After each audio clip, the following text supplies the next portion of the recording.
Welcome to Can I Get a Retake, where we explore the accomplishments of our innovative community. Each month, we speak with one of Great River Learning's higher ed instructors and authors. Together, we discuss trends in education, areas of study, and a variety of teaching styles and philosophies.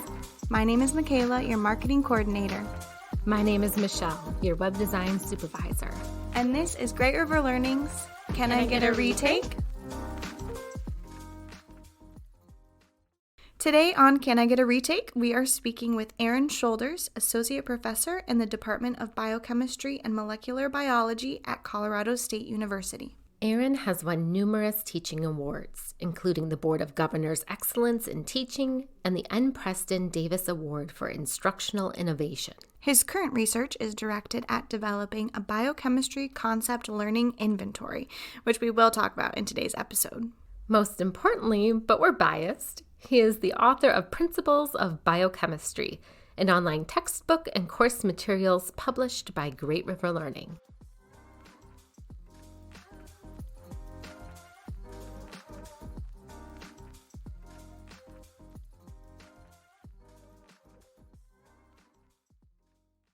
Welcome to the podcast, Aaron.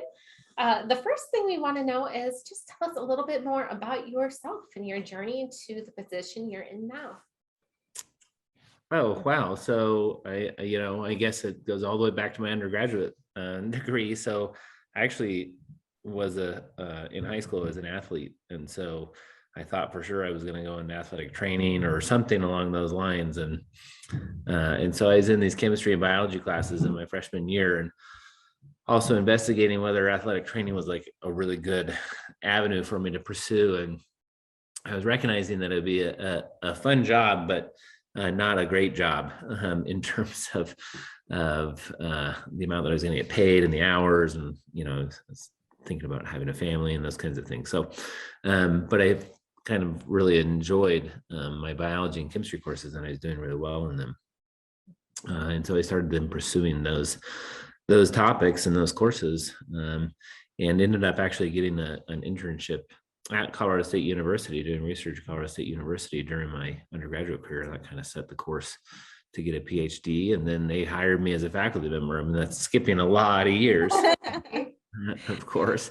But I was able to get my PhD there, and then they hired me as a faculty member, and I've been there ever since. So. Yeah. Well, that's great. Can I ask what research you did as a student? Because I was actually a biology student, and so I did some cancer cell biology research. And so I'm always interested to know what undergrad research projects exist.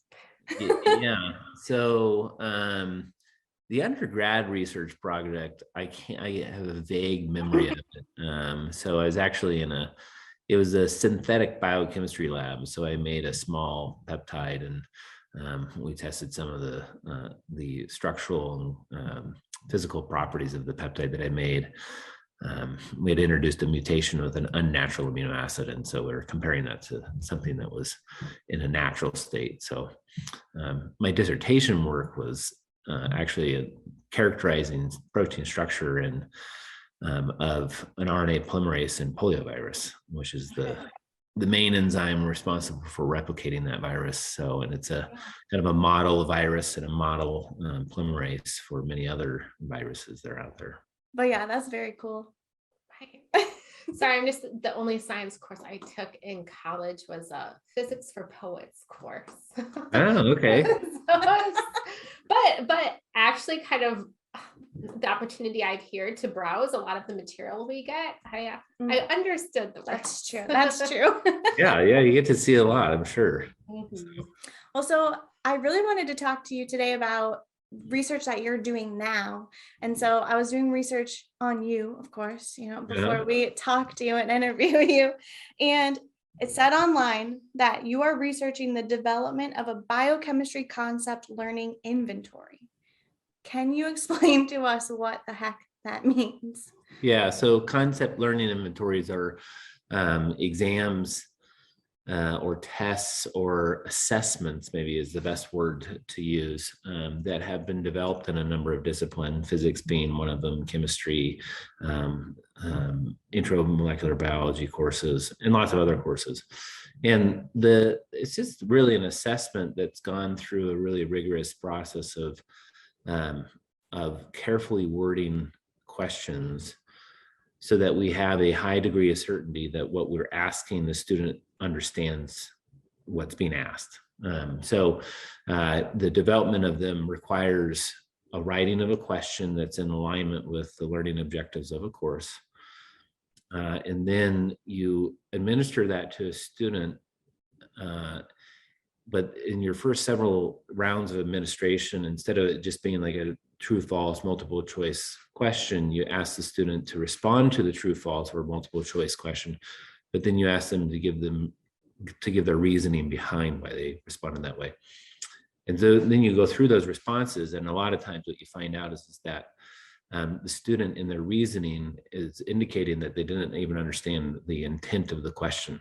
And so then you have to reword the question, and you have to give it again, and you have to keep giving it until finally you get a high enough percentage, well into the 90% of students that responded, that you are confident they understood the question. Sure. And then you can give that assessment to students with a high degree of certainty that it's communicated to the broadest, population possible. Mm-hmm. So we've gone through that process, and now we're administering that as a pre-course and a post-course evaluation of our students. And we're, using what students knew coming in and what students know going out. And we're trying to figure out, are we helping students gain learning objectives, which is, what of course we want to do, mm-hmm. or are we hindering them, or are we not helping them at all? Something along those lines. And it's interesting. We have found in some of that, we have some initial data points because we just really felt confident about 2 semesters ago that we had an exam that was being properly communicated. And so we have about 2 semesters worth of data on that, and have really felt that there are some topics that we're either not helping students understand, or we're actually hurting students, wow. Meaning that they walk away from our course with a worse understanding than they did coming in, which is not good. No, but it's good that you identified that. Right. At least you can change that now. Yeah. So, obviously you expect that the things that you're doing in a classroom is helping you. Obviously that's right. Your intention to teach a student, but that doesn't always mean that you are. So anyway. So can the questions that you develop go on to be used in like other exams or placement exams that they take, or, I'm thinking like standardized tests like ACT, SAT type situations, or is it mostly just used, for your course? It would be used for my course or a course like it. So we'll probably publish our results at some point in time in the next year or maybe 2 as we get more data points. But so it could be used in what would be considered a 1 semester biochemistry course. And lots of universities teach a 1 semester biochemistry course.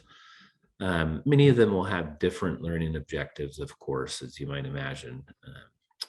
But most of them will have fairly similar ones as well. So it certainly could be used and can be used by other universities. Never really a standardized test or anything along those lines, though, no. Sure. So sorry. So after you have this data from your questions, how are you then taking that and changing your teaching strategies? So you said one of the chapters or sections, you realized that you were doing worse than, you thought you were, at least in teaching that. So how has that helped you, change your course? Yeah. So the motivation for myself of developing the CLI, or the concept learning inventory, was that I was putting a lot of effort into changing things that I felt weren't being well communicated, but never knowing if it was really helping or hurting, or none of the above for students. So I wanted an objective measure of that.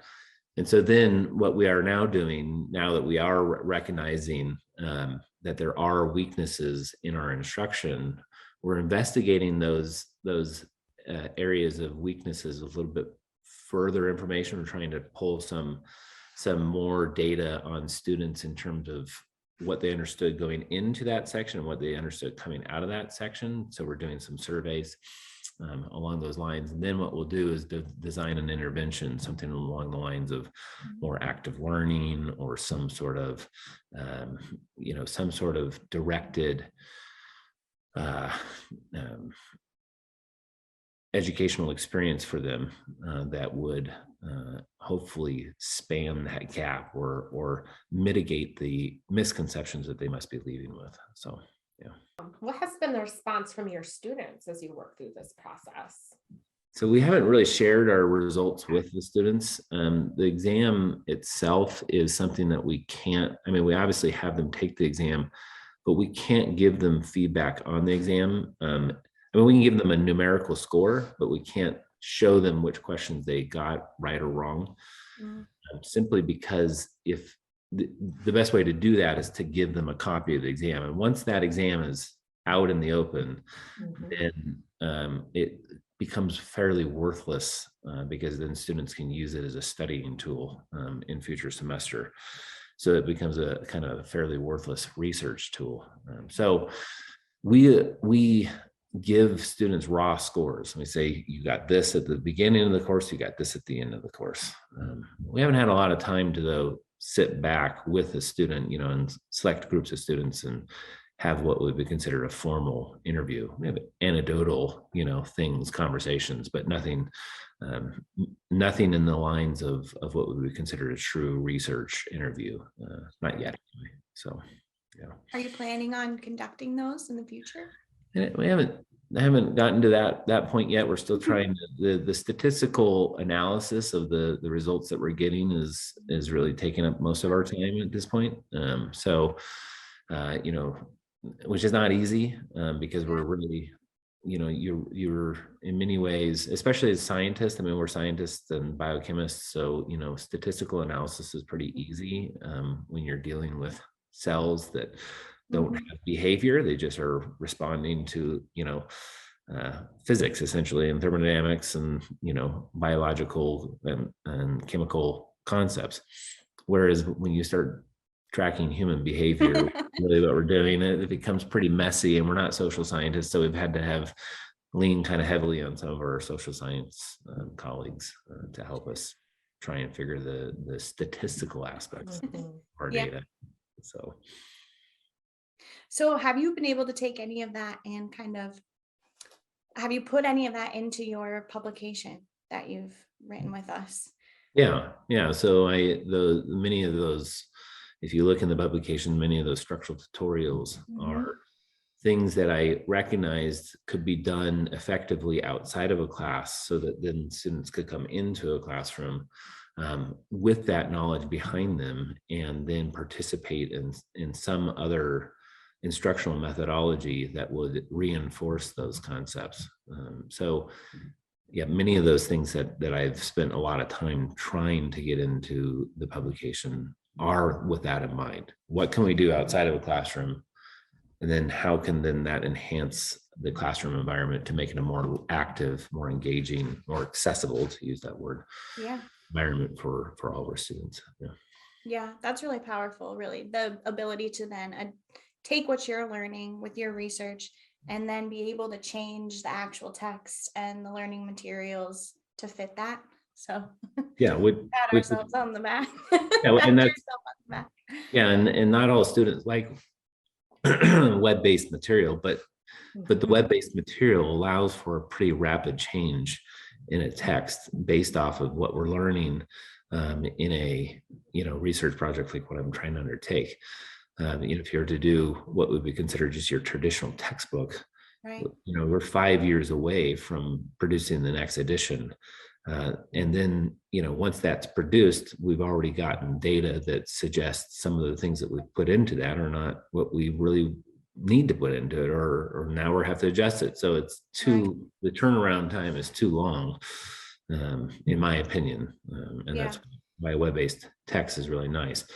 It does, and not all students like web-based text, but I think more and more students are becoming comfortable with that. It's typically my non-traditional students that are looking for, can I get a hard copy? And I understand that, and I get but if it's becoming that question has become less and less as it's progressive. So But when you first chose to start working with us, I feel like you were kind of on the cusp, on the front end of this move towards digital, this move towards that adaptability and that flexibility.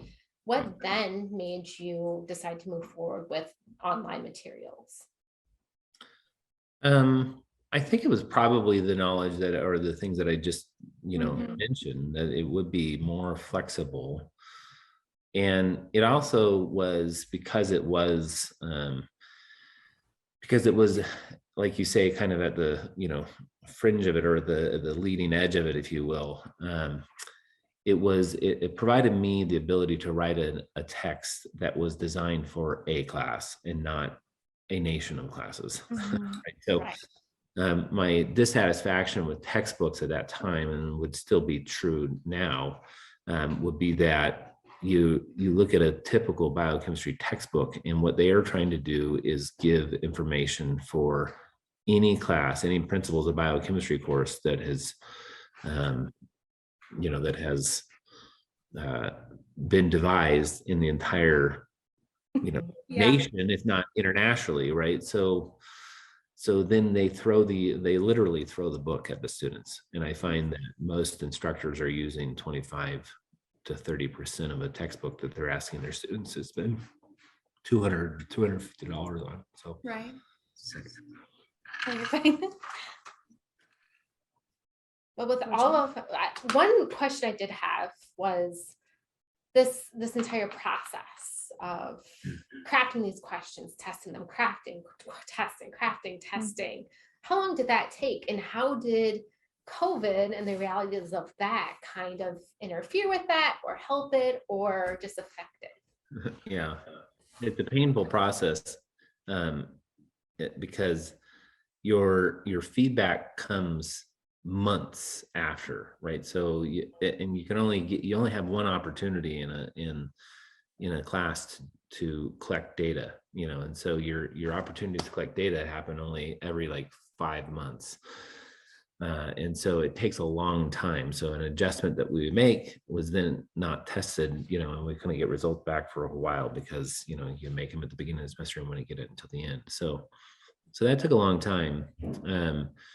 COVID, in terms of its impact, I don't think it really impacted that process all that much, because at the time we were using and we were placing questions online in the first place, because it was just easier to analyze some of the results. We're using our course learning management system, Canvas, Mhm. to do that. And so that didn't, I don't think, impact our ability in any way, shape, or form to collect data. It may have affected, just the pandemic itself and how students were managing things in their own lives. It may have impacted some of the data that we received back on it, but that's hard, if not impossible, to say when that was happening. So, yeah. But yeah, it's been a long iterative process. You start with some questions, you and your colleagues think, oh, these are good questions, and then you put them in front of students, you're like, oh, this is a crappy question.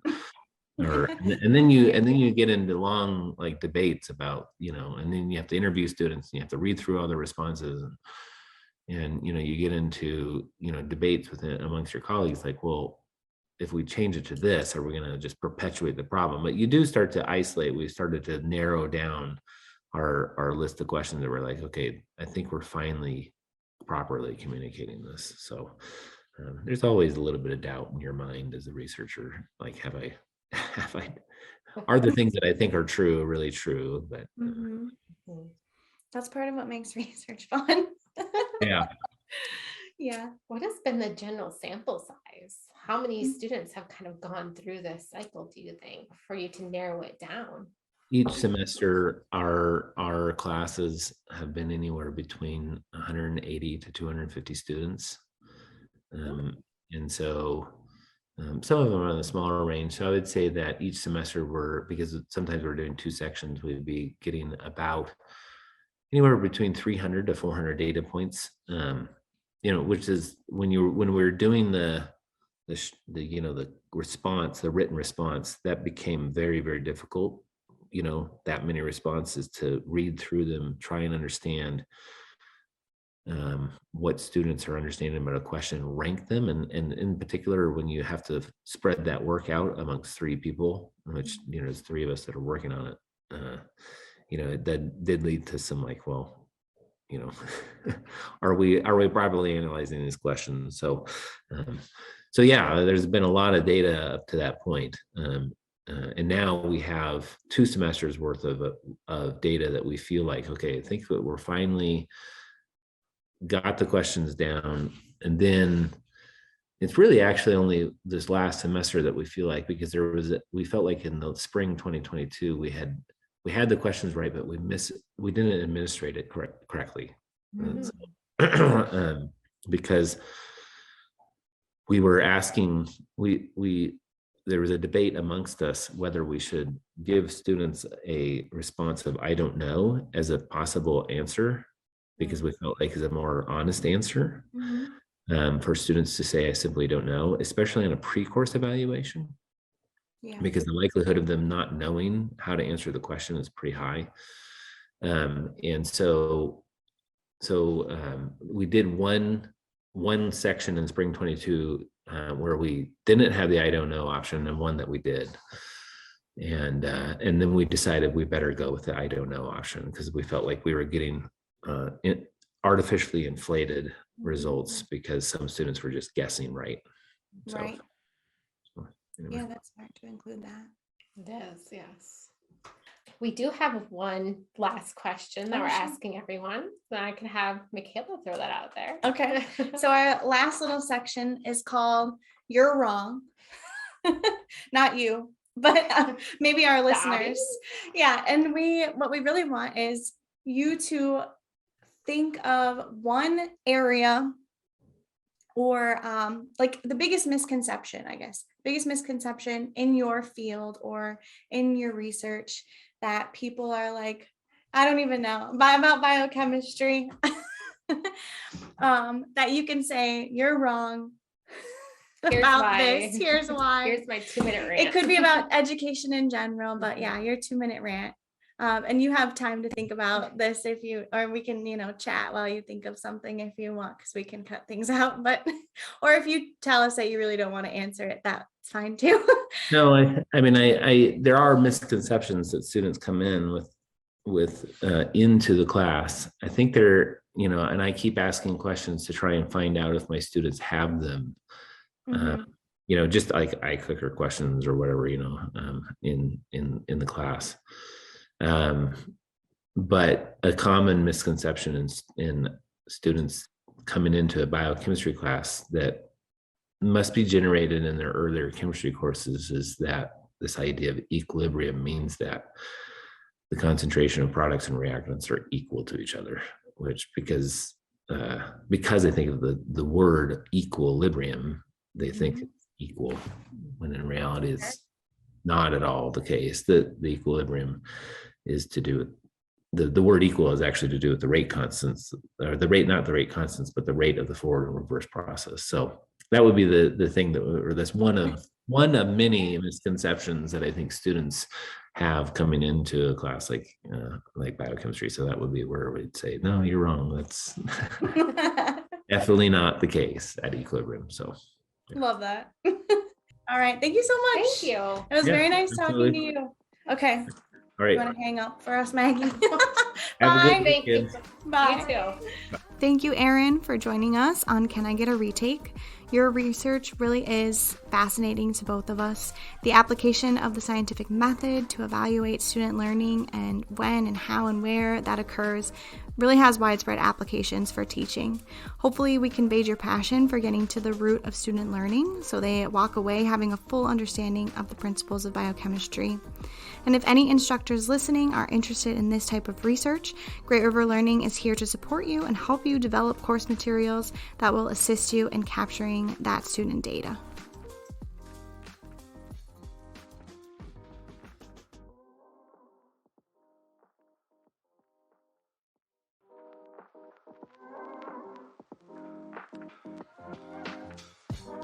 Can I Get a Retake is hosted by Michelle Manneman and Michaela Albee. The show is edited by Maggie Christensen. Artwork for the podcast was designed by Michelle Manneman. Our intro and outro music was created by Coma Media. If you enjoyed this episode and you'd like to support the podcast, please subscribe, share, rate, and review the show wherever you listen to podcasts. To join the conversation, you can find us on Instagram at Can I Get a Retake? For show notes and episode transcripts, visit greatriverlearning.com/podcast.